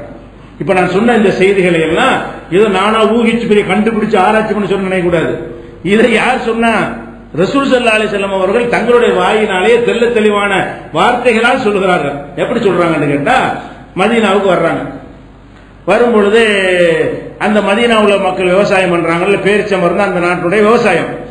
பேரிச்ச மரத்தை வந்து சேர்க்கை, மகரந்த சேர்க்கை மூலமாக அந்த ஒரு 2 ஆண் மரம் பெண் மரம் எடுத்து கட்டி என்ன செய்வாங்க? ஒரு உற்பத்தி பண்ணிட்டு இருக்கிறாங்க. இது மக்காவுல ரசூலுல்லாஹ் பார்க்காத ஒரு வழக்கம். இது மக்காவுல தானே சொந்த ஊரு, அங்கிருந்து வர்றாங்களா, இவங்க விவசாயம் ஒரு வித்தியாசமா தெரியுது, என்ன டைப்பா இருக்கு என்னன்னு கேட்கறாங்க. அவங்க என்ன செய்யறாங்கன்னு கேட்டா, இதனால எங்களுக்கு வந்து ஒரு பயன் கிடைக்கும், இப்படி செஞ்சா நல்ல உற்பத்தி ஆகும் அப்படிங்கிறாங்க. அப்ப ரசூல் ஸல்லல்லாஹு அலைஹி செய்யறாங்க, மாலும் யுக்னிதாலிக்கு செய்ய, இதுல ஒரு பெரிய நன்மை இருக்குன்னா தெரியலையே அப்படிங்கிறாங்க. ரசூல் ஸல்லல்லாஹு அலைஹி வஸல்லம் வந்து இந்த மக்கள் விவசாயம் செய்யறாங்களா அந்த மெத்தடு, அது அவங்களுக்கு வித்தியாசமா அதிசயமா இருக்கிறது, அது வேணாங்கிற மாதிரி ஒரு சொல்றாங்க. உடனே சஹாபாக்கெல்லாம் விட்டுறாங்க. அந்த மரங்களை சேர்க்கிறாங்கல்ல, சேர்க்கை செய்யறது, அதை விட்டுட்டு இயற்கையை விட்டுட்டாங்க. விட்டுட்டா மகசூல் குறைஞ்சி போச்சு. மகசூல் நேரத்தில் பாக்குறாங்க, எல்லா மரத்திலையும் காய்ச்சி தொங்குறதுக்கு பதிலா ஒண்ணுமே இல்லாம கிடக்கு. அப்ப என்ன கேட்கறாங்க, மாலி நகலிக்கும், எதுக்காக என்ன பேரிச்சை மரம்லாம் இப்படி இருக்குது அப்படின்னு கேட்கறாங்க. அப்ப என்ன செய்யறாங்க சகாபாக்கள்லாம், நீங்க எனக்கு சொன்னீங்க உங்க சொல்ல கேட்டுதான் அப்படி ஆயிடுச்சு, நான் என்ன தூதராவ சொன்னேன். ரசூலுல்லாஹ் என்ன செய்யறாங்க, நான் தூதர் தமிழ்ல சொன்னேன். அவங்க சொல்றாங்க, இன்கான என் போகும் தாலிக்க பள்ளியஸ்னவு, இதுல உங்களுக்கு நன்மை கிடைக்கும்னா செஞ்சுட்டு போக வேண்டியதானே. இப்ப இன்னமா அனுத்துலன்னா, நான் ஒரு என் கருத்தை தான் சொன்னேன். ஃபலாத்து ஆஹிதூனிபில் தன்னி, கருத்துக்காக வேண்டி என்னை குற்றம் முடிச்சிடாதீங்க. வலாக்கின் இதா ஹத்தஸ்துக்கும் அனில்லாஹி ஷையன், அல்லாஹ்விடமிருந்து ஒரு செய்தியை நான் உங்களுக்கு சொன்னேனே ஆனால் பகுதுபிஹி, அதை கண்டிப்பா நீங்க எடுத்துக்கொள்ளணும். நானா சொன்னேனே ஆனால் அதை நீங்க எடுத்துக்கொள்ள அவசியம் கிடையாது. நான் மனிதனா வஹீல சொன்னது இல்ல. இந்த பேரிச்சமர விவசாயத்தை பற்றி சொன்னது வந்து நான் மக்காவில் பார்க்காத ஒன்றை நீங்க செஞ்சதுனால ஒரு டிஃபரெண்டா இருந்தனால சொன்னனே தவிர இது நல்ல மார்க்கப்படி நல்லது இல்லைன்னு உங்களுக்கு சொன்னா அப்படின்னு சொல்லி ரசூல் ஸல்லல்லாஹு அலைஹி வஸல்லம் செய்றாங்க. அந்த நான் சொன்னதை கேட்டீங்கன்னு கேட்கறாங்க. இது முஸ்லிம்ல 4356 இருக்கிறது. இன்னொரு இடத்துல இதே அறிவிப்பு இன்னொரு அறிவிப்புல வருது, இன்னமா ஆன பஷரும், நானும் ஒரு மனிதன், இதா அமர்த்துக்கும் செய்யின் மின் தீனிக்கும், உங்கள் தீன் சம்பந்தமாக நான் எதையாவது உத்தரவிட்டால் பொகுதுபிஹி, அதை எடுத்துக்கொள்ளுங்கள். வைதா அமர்த்துக்கும் செய்யும் என் ரய்யே, என்னுடைய சொந்த அபிப்பிராயத்தின் மூலமாக எதையாவது நான் உங்களுக்கு சொன்னால் இன்னமான பஷரும், நான் ஒரு மனிதன் தான், எடுக்க தேவையில்லை, சரின்னு பட்டா எடுத்துக்கிறேன், இல்லாட்டி விட்டு போங்க. அது மார்க்கம் கிடையாது. ரசூலுல்லாஹ் பிரிக்கிறாங்க, தீன மார்க்க சம்பந்தமா, மறுமை சம்பந்தமா, வணக்கம் சம்பந்தமா, ஹலால் ஹராம் சம்பந்தமா, சட்டத்திட்டம் சம்பந்தமா நான் ஏதாவது சொன்னால்தான் நீங்க அதை எடுத்துக்கொள்ளணுமே தவிர மற்ற விஷயங்களை சொன்னால் உங்களுக்கு ஒரு கருத்து இருக்கிற மாதிரி எனக்கு ஒரு கருத்து இருக்கும். நான் என் கருத்தை சொல்லுவேன், அது உங்களுக்கு சரின்னு பட்டா எடுத்துக்கொள்ளலாம், இல்லாட்டி என்ன செய்யலாம், விட்டு விடலாம் என்று ரசூல் ஸல்லல்லாஹு அலைஹி வஸல்லம் அப்படி ரெண்டா பிரிக்கிறாங்க. என்னுடைய செயல்ல வஹி உள்ளதும் இருக்கிறது, வஹி இல்லாததும் இருக்கிறது, தீன் உள்ளதும் இருக்கிறது, தீன் அல்லாததும் இருக்கிறது. தீனை சொன்னா ஏத்துக்கிறங்க, தீன் அல்லாத சொன்னால் யோசிச்சு பார்த்து உங்க முடிவு. விரும்புனா ஒட்டகத்துல பிறந்தா போய்க்கிறங்க, இல்லாட்டி விருப்பம் அப்படி, அது உங்க விருப்பத்தை சேர்ந்தது என்று ரசூல் ஸல்லல்லாஹு அலைஹி வஸல்லம் பிரிக்கிறார்கள். இது புகாரியில, முஸ்லிம்ல 4357வது ஹதீஸாக இருக்கிறது. இதே மாதிரி இன்னொரு சம்பவத்தை பாருங்க. இப்ப ரசூல் ஸல்லல்லாஹு அலைஹி வஸல்லம் காலத்துல பரீரான்னு ஒரு அம்மா இருந்தாங்க. இந்த பரீராங்கிறவங்க ஒரு அடிமையா இருந்து, ஆயிஷா நாயகிட்ட அடிமையா இருந்து, ஆயிஷா நாயகி விடுதலை செஞ்சு அவங்கள வந்து ஒரு கண்ணியமான முறையில் வச்சிருந்தாங்க. ரசூலுல்லாஹ் வீட்டிலே வேலைகள்லாம் செஞ்சுட்டு இருக்கிற ஒரு அம்மா. அந்த அம்மா அவங்களுக்கு முகைஸ்னு ஒரு ஆளை கல்யாணம் பண்ணி வைக்கிறாங்க. பரீராங்கிற அம்மாவுக்கு முகைஸ்னு ஒரு ஆளை கல்யாணம் பண்ணி வைக்கிறாங்க. அவங்க 2 பேருக்கும் ஒத்து போகல. அந்த அம்மா என்ன செய்யுதுன்னு கேட்டா, நான் இவரோட வாழ மாட்டேன், எனக்கு வேணாம், கல்யாணம் பண்ண பிறகு அந்த புருஷனை வேணான்னு சொல்லுது. கணவனை வேணான்னு சொல்லக்கூடிய உரிமை மனைவிக்கு இருக்கிறது. ஆண்களுக்கு இருக்கிற மாதிரி பெண்களுக்கு என்ன செய்கிறது, அந்த உரிமை இருக்கிறது. அந்த இடத்துல வேணாண்ட உடனே வாழ மாட்டேன்னு பிடிவாதம் பிடிக்குது. அவர் முகீஸ் இந்த பொம்பளை மேல ரொம்ப பிரியம், ரொம்ப முகபத்து வச்சிருக்கிறாரு. போனா எந்த அளவுக்கு ரோட்ல இருந்து அழுகுறாரு, கண்ணீர் ஓடிக்கிட்டே இருக்கிறது.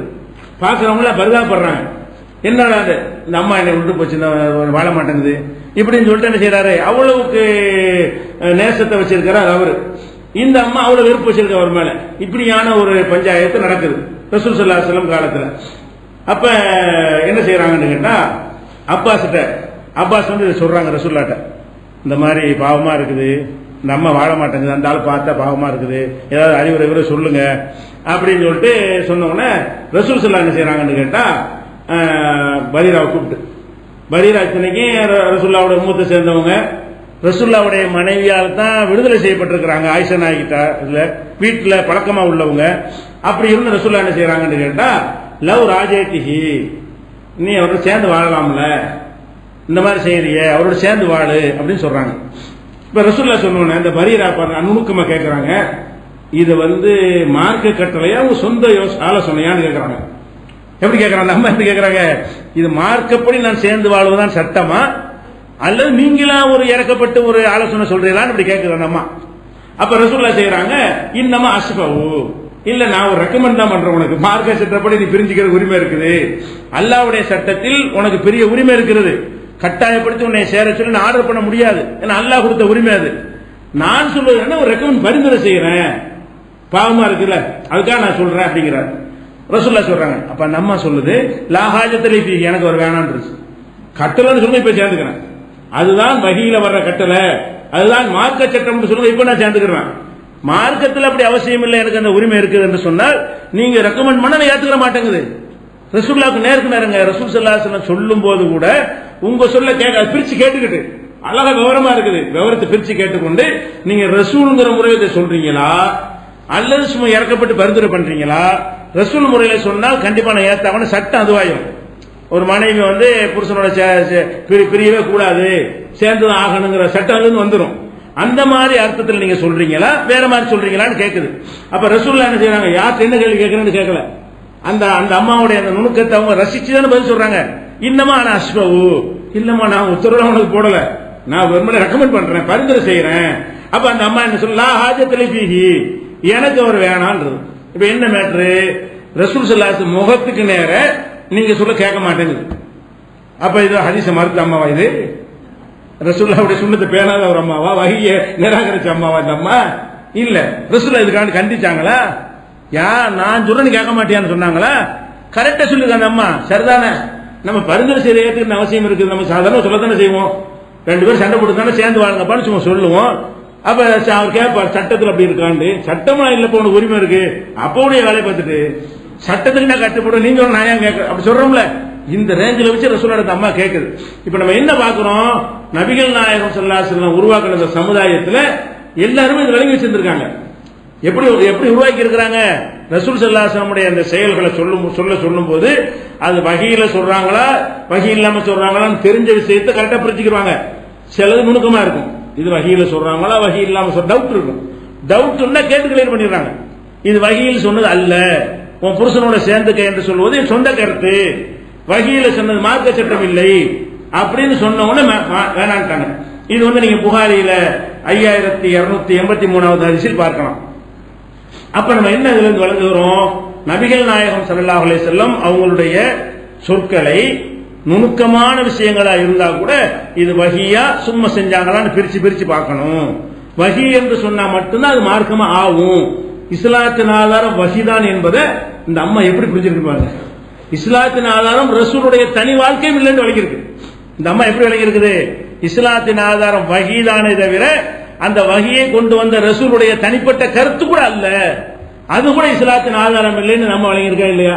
அந்த அம்மா விளங்குன ரசூல் அங்கீகரிச்சாங்களா இல்லையா? அதுக்கான உங்களை கண்டிக்கலையே, அதுக்கான யாரும் உங்களை குறை சொல்லலையே, அவங்க இஸ்லாத்தோட வெளியேறினதை அறிவிக்கலையே. அப்ப என்ன விளங்குறது, இஸ்லாத்தின் ஆதாரம் என்பது இவ்வளவு நுணுக்கம். வஹி மட்டும்தான் மார்க்கம், வஹியை ஒருத்தர் கொண்டு வந்ததுனால அவர் சொன்ன எல்லா மார்க்கம் நாவல பாருங்க, வஹியை யார் கொண்டு வந்தார்களோ அவர்கள் சொன்ன எல்லாமே மார்க்கம் ஆக மாட்டேங்குது. பிரிச்சு பார்க்கிற அளவுக்கு இந்த மார்க்கம் இருக்குன்னு சொன்னா வஹி வராதவர்களுடைய செயலை எப்படி நம்ம மார்க்கம் ஆக்கிக் கொள்வது? இதான் மேட்டர். இது ஒண்ணு வளர்ந்தா போதும். வஹி வராது அவர் சொன்னார் இவர் சொன்னார், அவர் ஏன் சொல்லணும், அவர் வஹி வருமா இதை கேட்கணும். வஹி வந்த எங்கள் ரசூலை நாங்கள் இந்த அந்தஸ்தில் வைத்து பார்த்துக்கிட்டு இருக்கிறோம் மார்க்கத்துல. வஹி வராத ஒருத்தர் சொல்றாருங்கிறீங்க, அது சுன்னத்துங்கிறீங்க, வஹி வராதவர் ஹலால் ஆக்குறாருங்கிறீங்க, ஹராம் ஆக்குறாருன்னு கேட்கணுமா இல்லையா? அவ்வளவு நுணுக்கமா அந்த ஹதீஸ், இந்த ஒரு ஹதீஸ் போதும். அதே போல நபி ஸல்லல்லாஹு அலைஹி வஸல்லம் ஒரு விருந்துக்கு போறாங்க. விருந்துக்கு போகும்பொழுது அவங்களுக்கு உடும்பு கறி பல உணவோட வைக்கும் போது உடும்பு கறியை வச்சிருக்காங்க. உடும்பு மார்க்கத்தில் அனுமதிக்கப்பட்ட ஒரு உணவு தான். உடும்புங்கிறது தடுக்கப்பட்ட உணவு இல்லை. அது பார்த்தா ஒரு மாதிரியா ஓனான் மாதிரி எலி மாதிரி தெரிஞ்சாலும் இஸ்லாத்தில் தடுக்கப்பட்ட உணவு கிடையாது. அறிவியல் பூர்வமா நல்ல வலுவான உணவு. உடம்பு சாப்பிட்டாங்க செய்ய ரொம்ப உடம்பு ஸ்ட்ராங்காகவும் போயிடும். அந்த உடும்பு வச்சிடுறாங்க. வச்சவன ரசூலுல்லாஹ் சாப்பிட போகும்போது அந்த விருந்து வச்சவங்க சொல்றாங்க, இது உடும்பு சொல்லிக்கணும்ல, என்னன்னு தெரியாம சில ஆளுக்கு ஆட்டுக்கறி சாப்பிடுவாங்க, மாட்டுக்கறி சாப்பிட மாட்டாங்க. அவங்களுக்கு மாட்டுக்கறி வச்சோன்னு வைங்கள சொல்லிவிடணும், இது மாட்டுக்கறின்னு சொல்லிடுறேன். அவங்க விரும்பாத ஒண்ணா இருக்கும்ல, மாட்டுக்கறியும் சாப்பிடலாம் ஆட்டுக்கறியும் சாப்பிடலாம். ஆட்டுக்கறியை சாப்பிடுற நிறைய பேர் மாட்டுக்கறி வேணான்றாங்க. அப்ப நம்ம என்ன செய்யணும், இது மாட்டுக்கறிங்கன்னா கையை எடுத்துருவாங்கல்ல, மாட்டுக்கறி அப்ப வேற சாமான கொண்டு கேட்டுவாங்க. அதுக்காக அந்த அம்மா என்ன செய்யறாங்க, ரசூல் ஸல்லல்லாஹு அலைஹி வஸல்லம் உடும்பு சாப்பிடுவாங்களா இல்லையான்னு தெரியலன்னு நினைச்சுக்கிட்டு இன்னஹு லப்புன், இது உடும்புன்னு சொன்னோன்னு கையை எடுத்துறாங்க. எடுத்து சாப்பிடுறதுக்காக கையை கொண்டு போறாங்க. இது உடும்பு கறின்னு சொன்னோன்னு டக்குன்னு கையை அந்த உணவுல இருந்து கையை எடுத்துறாங்க. பக்கத்துல ஹாலித் இப்னு வலீத், அவர் இஸ்லாத்துல ஏற்ற பிறகு பிற்காலத்தில் நடந்த ஒரு சம்பவம் இது. அவர் பக்கத்தில் இருக்கிறார். அப்ப அவர் கேட்கிறாரு, ஹராமுன் ஹுவ, டக்குன்னு கையை எடுத்துறீங்களே ஹராமா? அதான் ஹராம் கையை எடுப்பாங்க. சாப்பிட கையை கொண்டு போனீங்க, உடும்புன்னு சொன்னோட கையை எடுத்துட்டீங்க, இது ஹராமா அப்படின்னு கேட்கிறாரு. அப்ப ரசூல் ஸல்லல்லாஹு அலைஹி வஸல்லம் சொல்றாங்க, இல்ல ஹராம்லாம் கிடையாது. நான் இருந்த பகுதியில் இதை நான் பார்த்தது கிடையாது, இந்த உடுமை பார்த்தது கிடையாது, சாப்பிட்டு பழக்கம் கிடையாது, அதனால எனக்கு பிடிக்கல. நான் சாப்பிட்டு பார்த்து பழகாத ஒரு பிராணியா இருக்கிற காரணத்தினால எனக்கு பிடிக்கல, ஆனா ஹராம் கிடையாதுங்கிறாங்க. உடனே ஹாலித் இப்னு வலீத் என்ன செய்யறாரு, அதையும் சேர்த்து இழுத்து ரசூலுல்லாஹ்க்கு வச்சு எடுத்து இழுத்து அவர் விட்டு ஆரம்பிச்சிடுறாரு. ரசூல் ஸல்லல்லாஹு அலைஹி வஸல்லம் பார்த்து கொண்டிருக்கும் பொழுதே என்ன செய்யறாரு, எல்லாத்தையும் சேர்த்து அவர் சாப்பிட்டு முடிச்சிடுறாரு. இது புகாரில் 5400வது ஹதீஸா இருக்குது. இப்ப என்ன மேட்டர்னு கேட்டா, ரசூல் ஸல்லல்லாஹு அலைஹி வஸல்லம் ஒண்ணு பிடிக்கல, ஆனா ஹராம் ஆகல. பாருங்க, இந்த உடுப்பு யாருக்கு பிடிக்கல, ரசூலுல்லாஹ்வுக்கு பிடிக்கல, ஆனா ஹராமாச்சா? ரசூலுல்லாஹ்வுக்கு பிடிக்கலங்கிறது வஹியால் பிடிக்காம போகல, சுபாவத்தால் பிடிக்கல, அவங்களுக்கு பிடிக்கல. அப்ப அல்லாஹ்வுடைய ரசூலுக்கு வஹியினால் அது பிடிக்காமல் போயிருந்தால் எல்லாருக்கும் ஹராமா இருக்கும். இந்த உடும்பு ஏன் பிடிக்கவில்லை என்று சொன்னால், அவங்க பார்க்கல, ஒரு புதிய ஒரு உணவாக இருக்கிறது, நான் இருந்த பகுதியில் இது காணப்படாத ஒன்றாக இருக்கிறது, அதனால நான் தொடவில்லைன்னு சொன்ன காரணத்தினால அது வஹி அல்ல, அவங்களுக்கு சுபாவத்தில் பிடிக்கவில்லை, இயல்பிலேயே அவங்களுக்கு என்ன செய்யல, இந்த உடும்பு பிடிக்கல, அதனால சாப்பிடுறேன். கரெக்டா விளங்கிட்டானே இல்லையா? இவர் என்ன விளங்குறாரு, உங்களுக்கு பிடி எனக்கு என்ன, உங்களுக்கு வகையில பிடிக்காம போனுச்சு, உங்களுக்கு சுபாவத்தில் பிடிக்கல, நான் சாப்பிடுறேன்னு சேர்த்து சாப்பிடுறேன். ஹாலித் விளங்குறாரா இல்லையா? ரசூல் ஸல்லல்லாஹு அலைஹி வஸல்லம் ஒன்று பிடிக்காமல் போனாலும் அது ஹராம் ஆகாது. எப்ப பிடிக்காம போனேன், மார்க்கத்துக்காக பிடிக்காமல் போகணும், வஹியின் காரணமாக பிடிக்காமல் போகணும். அவங்களுக்கு சுபாவத்தில் சில உணவுகள் பிடிக்காம போகுமே, ஆனால் இப்ப மருதாணி ரசூலுல்லாஹ்வுக்கு பிடிக்காது, ஆனா நமக்கு எல்லாத்துக்கும் கட்டளை இட்டு இருக்கிறாங்க, மருதாணி போட்டுக்கிறங்க. ஆயிஷா நாயகி மருதாணி போடவே மாட்டாங்க, ஏன்னு கேட்டா ரசூலுல்லாஹ்க்கு அந்த மருதாணி வாடை பிடிக்காது, அதனால நான் போட மாட்டேன் அப்படின்னு சொல்றாங்க. ஆனா ரசூலுல்லாஹ் எல்லாத்துக்கும் கட்டளை இட்டாங்களா இல்லையா? அவங்களுக்கு பிடிக்காது மருதாணி வாடை, நம்மளை போட சொன்னாங்களா இல்லையா? சில பேருக்கு சில வாடை பிடிக்காது, சில பேருக்கு சில உணவு பிடிக்காது, சில பேருக்கு சில ருசி பிடிக்காது, சில கலர் பிடிக்காது. அந்த மாதிரியான ஒரு அடிப்படையில் ரசூல் ஸல்லல்லாஹு அலைஹி வஸல்லத்துக்கு பிடிக்காத ஒன்றுல உடும்பு ஒன்று. ஆனால் அது ஹராமாச்சா, மக்ரூஹாச்சா, தடுக்கப்பட்டதாச்சா? ஆவல. அப்ப இது புகாரில் இருக்கக்கூடிய இந்த ஹதீஸ். அப்ப இது எல்லாத்திலையும் நம்ம அடிப்படை என்ன விளங்கிக் கொள்கிறோம், வஹி என்பது ரசூல், வஹி மட்டும் தான் இஸ்லாத்தின் ஆதாரம் என்பதை எவ்வளவு நுணுக்கமாக இந்த மார்க்கத்தை நம்ம பிரிச்சு வச்சிருக்கிறோம், எவ்வளவு நுணுக்கமாக பிரிச்சிருக்கிறோம். அல்லாஹ்வுடைய ரசூல் செஞ்சு இருந்தாலும் அது வஹியில் செஞ்சாங்களான்னு பிரிச்சு பார்க்க வேண்டும். வஹியில செஞ்சு இருந்தால் அது மார்க்கமாகிவிடும். வஹி இல்லாமல் செஞ்சிருந்தார்களே ஆனால், மனிதராக அவங்களுடைய சுபாவத்தில் இயல்புல செய்திருந்தார்களே ஆனால் அது என்னவாயிர மார்க்கம் ஆகாது. இப்படியாக நம்ம பிரிக்கிறோம். இப்ப ரசூல் ஸல்லல்லாஹு அலைஹி வஸல்லம் தலப்பா கட்டினாங்கிறதுக்கு ஆதாரம், சில நேரங்களில் தலப்பா கட்டினாங்க, அது சுன்னத்துன்னு சொல்ல முடியுமா? சொல்ல முடியாது. தொப்பி போட்டதே இல்லை, அதுக்கு ஆதாரமே இல்லை. போட்டா அனுமதிக்கப்பட்ட ஒரு காரியமாக சுன்னத்துலாம் கிடையாது. தலப்பா கட்டிருக்காங்க. சில நேரங்களில் மக்கா வெற்றியின் போதெல்லாம் கருப்பு தலப்பாகை கட்டி வந்தார்கள்லாம் இருக்கிறது, அது சுன்னத்துன்னு யாருமே சொல்ல முடியாது. ஏன்? அவங்க அந்த தலப்பா கட்டுறது ஒரு கௌரவமான ஒரு இடத்துக்கு போகும்போது ஒரு தலைமைத்துவத்தை காட்டும் போது தலையில கட்டிக்கிறதுங்கிற ஒரு பழக்கம் இருந்துச்சு, எல்லாரும் கட்டிக்கிறாங்க. அந்த மாதிரி ரசூல் ஸல்லல்லாஹு அலைஹி வஸல்லம் தலையில நினைஞ்சிட்டாங்க, கட்டிக்கிட்டாங்களே தவிர உங்களுக்கு ஆர்டர் பண்ணல, எல்லாரும் தலப்பா கட்டுங்க, அவங்க தான் கட்டினாங்களே, மக்கள் யாரும் கட்டவும் இல்லை. அப்ப அந்த மாதிரி பிரிக்கிறோம். தலப்பா கட்டுறது சுன்னத்து இல்ல, குதிரையில போறது சுன்னத்து இல்ல, ஒட்டக கறி சாப்பிடுற சுன்னத்து இல்ல, பேர்ச்சம்பழம் சாப்பிடுற சுன்னத்து இல்ல, அவங்க மாதிரி ட்ரெஸ் போற சுன்னத்து கிடையாது. அந்த காலத்துல தேல் கடிச்சா வெட்டி விட்டு ரத்தத்தை வெளியேற்றிட்டு இருப்பாங்க, அதெல்லாம் அந்த காலத்துல ஊசி போட்டு ஈஸியா முடிச்சுட்டு போயிடலாம். அப்படியான காலத்துல வாழ்றோம். அப்ப அவங்க காலத்துல இருந்த மருத்துவங்கள்லாம் எதுல வராது, மார்க்கத்துல வராது. திப்ப நபின்னு ஒரு பெரிய புஸ்தகம் எழுதிக்கிறாங்க, நபியின் மருத்துவம் சொல்லி. இந்த காலத்துல செய்ய முடியுமா? இஸ்லாத்தை கேவலப்படுத்திட்டு போயிடும். இந்த மருத்துவத்தை செஞ்ச அந்த காலத்துல அது பயன் இருந்துச்சு, ஓகே. அந்த காலத்துல உள்ள மருத்துவம் என்னவோ அதான் செஞ்சிருப்பாங்க, பயத்தை செஞ்சு. நம்ம கூட நாட்டு வைத்தியம், சித்த வைத்தியம் எல்லாம் பயன் தரதான் செய்யும். உடனே செய்யறதுக்கு வாய்ப்பு இருக்கு. இதெல்லாம் லேட்டாக 3 மாசம் 6 மாசம் வரைக்கும் வேதனைப்பட்டுக்கிட்டு அப்படி இருக்க தேவை இருக்குதா? சிம்பிளா முடிஞ்சிருச்சா இல்லையா? அப்ப அந்த மாதிரிலாம் ரசூல் ஸல்லல்லாஹு அலைஹி வஸல்லம் வாழ்க்கையை பிரிக்கணும். உணவு, மருத்துவம், உடை, பழக்க வழக்கம், மலைஜலம் கழிக்கிறது. ரசூலுல்லாஹ் காலையில் 8 மணிக்கு மலைஜலம் கழிக்க போவார்கள்னா 8 மணிக்கு கூட சுண்ணத்துங்க முடியாது. 8 மணிக்கு அவங்களுக்கு வருது, 8 மணிக்கு போறாங்க, 9 வந்து 9 போக வேண்டியதான். இது அவரவருக்கு வரக்கூடிய தன்மை. இயற்கையாக அவரவருக்கு எப்ப இயற்கை உபாதை வருமோ அப்ப போய் சொல்ல வேண்டும். இப்னு உமர் சஹாபி இருந்தாரு. இது புரிந்து கொள்ள அது எந்த அளவுக்குன்னா, இவர் எல்லாருமே அறிஞர்கள் இவர் விமர்சனம் பண்ணுவாங்க. யார? இப்னு உமர். அவர் என்ன செய்வார்னு கேட்டா, போவார், பிரயாணம் பண்ணி போவார். போகும்போது என்ன செய்வார்னா, இந்த இடத்துல ரசூலுல்லாஹ் சிறுநீர்களை தாண்டி இறங்கி அங்க போய் சிறுநீர் கழிப்பார். பிரயாணத்தில் ரசூலுல்லாஹோட போயிருப்பார்ல, ரசூலுல்லாஹ் காலத்துக்கு பிந்தி நடக்குது எல்லாம். ரசூல் ஸல்லல்லாஹு அலைஹி வஸல்லம் காலத்துல நல்லா அவங்களை உன்னிப்பா பார்த்துக்கிட்டு இவர் எல்லாத்திலையும் பின்பற்ற நினைச்சு என்ன செய்வார்னு கேட்டா, ஒரு இடத்துல ரசூலுல்லாஹ் இயற்கை உபாதை கழிச்சான்னு வைங்களேன், அந்த இடத்துல போய் என்ன செய்வாரு, இந்த இடத்துல ரசூலுல்லாஹ் நில்லுங்க வந்துடுறேன்னு சொல்லிட்டு போய் யூரின் வராட்டா கூட என்ன செய்வாரு, அந்த இடத்துல உட்கார்ந்து வருவாரு. அதே மாதிரி ரசூல் ஸல்லல்லாஹு அலைஹி வஸல்லம் தொழுதாங்கன்னு வைங்களேன், தொழுக நேரம் தொழுது இருப்பாங்க, இவர் இந்த இடத்துல தொழுதாங்கன்னு தொழுவாரு. போற பிரயாணத்துல ஒரு இடத்துல சிறப்பிச்சு தொழுவது தனியா இருக்கிறது. போற இடத்துல தொழுதாங்கன்னா அது மாதிரி நம்ம போற இடத்துல தொழுதுக்கணும். இவர் இந்த இடத்தை தேர்ந்தெடுத்து என்ன செய்வாரு, அந்த மாதிரி செய்வாரு. இது அறிஞர்கள் என்ன செய்வாங்க, குறை சொல்லுவாங்க. இது வகி, அது பிரிச்சு பார்க்க தெரியல இவருக்கு. இப்னு உமர் ரசூலுல்லாஹ் பின்பற்றவங்கிற பேர்ல ரொம்ப ஓவரா போற என்ன செய்யறாரு, வகியில பின்பற்றணும், வகி அல்லாத மலஜனங்களுக்கு எல்லாம் பின்பற்ற முடியுமா? அந்த முறையை பின்பற்றணும். மலஜனங்களுக்கு இந்த மாதிரி போங்க, இந்த துவா ஓதுங்க, இப்படி செய்யுங்க, அதுகளை பின்பற்றணும். அதெல்லாம் இபாதத்துல ஒடியாந்துருது, திக்ர் செய்யறது அதெல்லாம் வணக்கத்துல வந்துருது. அது இல்லாத விஷயங்கள்ல பின்பற்றுறது என்பது கிடையாதுன்னு சொல்லி இப்னு உமரை எல்லா அறிஞர்களும் என்ன செய்வாங்க, எல்லா அறிஞரும் குறை சொல்லுவாங்க. எந்த அளவுக்குன்னா இவர் ரொம்ப ரொம்ப பிரிய வச்சிருந்தாரு. ஆனா அந்த வேறுபாடு தெரியாதவர் இருக்கிறாரு. எதுல வகியில பின்பற்றணும், வகி இல்லாட்டி பின்பற்றுவது இல்லை என்பதை இவர் புரியாதவரா இருக்காரு. எல்லாத்திலையும் போட்டு என்ன செய்வாரு, ஃபாலோ பண்ணிட்டு இருப்பாரு. ரசூலுல்லாஹ் நகம் வெட்டுறது பாப்பாரு, அந்த மாதிரி தான் வெட்டுவார். நகம் வெட்டணும்னு சொல்லிட்டு எப்படின்னு வெட்டிக்கிற வேண்டியதானே, அதுவும் அதே மாதிரி வெட்டுவார். எல்லாத்திலும் அதே மாதிரி செய்வார். இப்படியானவர்கள் இருந்தார்கள். அப்படி தேவையான மார்க்கத்தில் மற்றவர்கள் அப்படி இருக்கல, மற்ற சகாபாக்கள் அப்படி இருக்கல என்பது காலித் இப்னு வலீத், இந்த பரீரா, இந்த மாதிரியான சம்பவங்கள் எல்லாம் சான்றாக இருக்கிறது. இது ஒரு அடிப்படையாக நம்ம விளங்க வேண்டிய விஷயம். வகியையும் ரெண்டாக பிரிக்கணும். வகியே இல்ல, வகியை கொண்டு வந்த அல்லாஹ்வுடைய தூதரை ரெண்டாக பிரித்து அவங்க வகியில் சொன்னதை எடுத்துக்கொள்ள வேண்டும், வகி இல்லாமல் சொன்னதை மார்க்கம் இல்லை என்று முடிவு செய்ய வேண்டும். அப்ப இந்த பேசிக்கை வைத்து பார்த்தால் எல்லாம் பொய்யின் அடிபட்டு வருது. மதுஹபு, தரிகா, சலபுகள் என்னென்ன சொல்கிறார்களோ அனைத்து ஆதாரங்களும் அல்லாஹ்விடத்தில் நிற்காது. வகி இல்லாதவங்களுடைய சொல்லத்தான் என்ன செய்யறாங்க, இவங்க ஆதாரமா எடுத்துக்கொண்டிருக்கிறார்கள் என்பதை விளங்கிக் கொள்ளணும். அடுத்ததாக இன்னொரு விஷயத்தையும் விளங்கிக் கொள்ளணும். இந்த வகி வருது இல்லையா, அல்லாஹ்வுடைய ரசூலுக்கு வகி வந்துச்சு. அல்லாஹ்வுடைய ரசூலுக்கு வகி வந்த மாதிரி இனி வகி வருமா, அது தெளிவானும்ல, அவங்களுக்கு தான் வகி வந்துச்சா, இனிமேல் வருமா? அப்படி சில பேர் என்ன செய்யறாங்கன்னா, சில தவறான சான்றுகளை வைத்துக் கொண்டு அவுலியாக்களுக்கு வகி வந்துச்சுங்கிறாங்க, பெரியார்களுக்கு வகி வந்துச்சுங்கிறாங்க. ரசூலுல்லாஹ் கூட நபியே வருவார்லாம் சொல்றாங்க. ரசூல் ஸல்லல்லாஹு அலைஹி வஸல்லம் பிறகு என்ன செய்வாங்க, சில நபிமார்கள்லாம் வருவார்கள், அவங்களுக்கு வகி வரும் என்கிற மாதிரி எல்லாம் ஒரு குழப்பக்கூடிய ஒரு காட்சி நம்ம பார்க்கிறோம். இதை ஒரு அடிப்படை வழங்கிக் கொள்ளணும். வகி என்பது முடிந்து விட்டது. அடுத்து வழங்க வேண்டிய விஷயம் என்ன, இஸ்லாத்தின் ஆதாரம் வகி தான். வகிங்கிறது இருந்துகிட்டு இருக்கா, முடிஞ்சிருச்சா? முடிஞ்சு விட்டது. எங்க முடிஞ்சு விட்டது?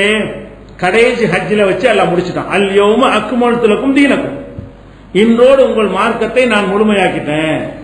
மார்க்கத்தை முழுமையாக்கிட்டேன் என்ன அர்த்தம்? இனிமே ஒன்றும் வர வேண்டியதில்லை. மார்க்கம் என்று என்னென்ன சொல்ல வேண்டுமோ எல்லாம் சொல்லி முடிச்சாச்சு, எல்லாம் செஞ்சு காட்டாச்சு, எல்லாமே சட்டம் ஆக்கியாச்சு. இனிமேல் எந்த ஒன்றும் வர வேண்டியதில்லை என்பதற்காகத்தான் இன்றைய தினம் உங்களுடைய மார்க்கத்தை நான் உங்களுக்காக முழுமையாக்கி விட்டேன். எல்லாம் கடைசி ஹஜ்ஜில, ரசூலுல்லாஹ்வுடைய இறுதி ஹஜ்ஜில் வைத்து இந்த வசனத்தை அருளி முழுமையாக்கிட்டான். அப்ப ரசூல் ஸல்லல்லாஹு அலைஹி வஸல்லத்தோட வகி, இஸ்லாத்தின் ஆதாரம் வகி என்றால் இஸ்லாத்தின் ஆதாரம் ரசூலோடு நின்றுவிடும். ரசூலுக்கு அப்புறம் யாருக்காவது வகி வருமா என்றால் வரவே வராது. ஏனென்றால் நபிகள் நாயகம் ஸல்லல்லாஹு அலைஹி வஸல்லம் அவர்கள் கடைசி ரசூலு, கடைசி நபி. அடுத்து நம்ம விளங்க வேண்டிய விஷயம், ஏன்னா இஸ்லாத்தின் ஆதாரம் வகின்னு நம்ம சொன்ன உடனே வகிதான் ஆதாரம், இந்த இவருக்கு வகி வந்துச்சுல, இந்த அவருக்கு வந்துச்சுல ஆரம்பிச்சிருவானு.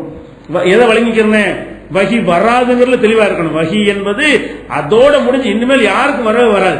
வகி வருவதற்கான வாசலை எல்லாம் நினைச்சுட்டான், ஒரே ஒரு வாசலை திறந்து வச்சிருக்கான், என்னன்னு கடைசியா வச்சுக்கிறோம். ஆனா வகியுடைய வாசலை முழுசா நினைச்சுட்டான்ல, அடைச்சிட்டான். அது அந்த ஆதாரம் தெரிஞ்சு கொள்ள வேண்டும். இப்ப நபிகள் நாயகம் ஸல்லல்லாஹு அலைஹி வஸல்லம் அவங்கள பத்தி அல்லாஹ் சொல்றான், குல் நபியே நீங்கள் சொல்லுங்கள், யா அய்யுஹன் நாசு, மனிதர்களே, எல்லாத்தையும் கூப்பிட சொல்றான். யா அய்யுஹன் நாசுனா யாரு? மனிதர்களே. இன்னி ரசூலுல்லாஹி இலைக்கும் ஜமீஆ, நான் உங்களுக்கு அனுப்பப்பட்ட அல்லாஹ்வின் தூதராவேன். ஜமீஅன், உங்கள் அனைவருக்கும் அனுப்பப்பட்ட தூதராவேன். இப்ப நபிகள் நாயகம் ஸல்லல்லாஹு அலைஹி வஸல்லம் அனுப்பும் போது ஒரு குறிப்பிட்ட குலத்துக்கு, கோத்திரத்துக்கு அனுப்பாம, ஒரு குறிப்பிட்ட காலத்துக்கு அனுப்பாம, எல்லா காலத்துக்கும் அனைத்து மனிதர்களுக்கும் தூதர்னு சொல்லி அனுப்புறான். அப்ப ஒருவரை அனைத்து மனிதர்களுக்கும் தூதர் என்று அனுப்பிவிட்டால் மனிதன் இருக்கிற காலம் வரைக்கும் தூதருக்கு வேலை இல்லை. ஏன்னா எல்லா மனிதரையும் கூப்பிட்டு தான் யாயு ஹொன்னாசன் கூப்பிடுறான். யாயு ஹொன்னாசன் மனிதனா இருக்கிற எல்லாரும் இந்த குர்ஆன் இருக்கிற காலம் வரைக்கும் யாரையெல்லாம் இந்த குர்ஆன் அழைக்கிறதோ அவ்வளவு பேர் மனிதர்கள் தான். அப்ப உங்களையும் கூப்பிட்டு எல்லாம் சொல்றான் மனிதர்கள் என்ற நீங்களும் தான் மனிதர்கள் கூப்பிட்டு சொல்றான்.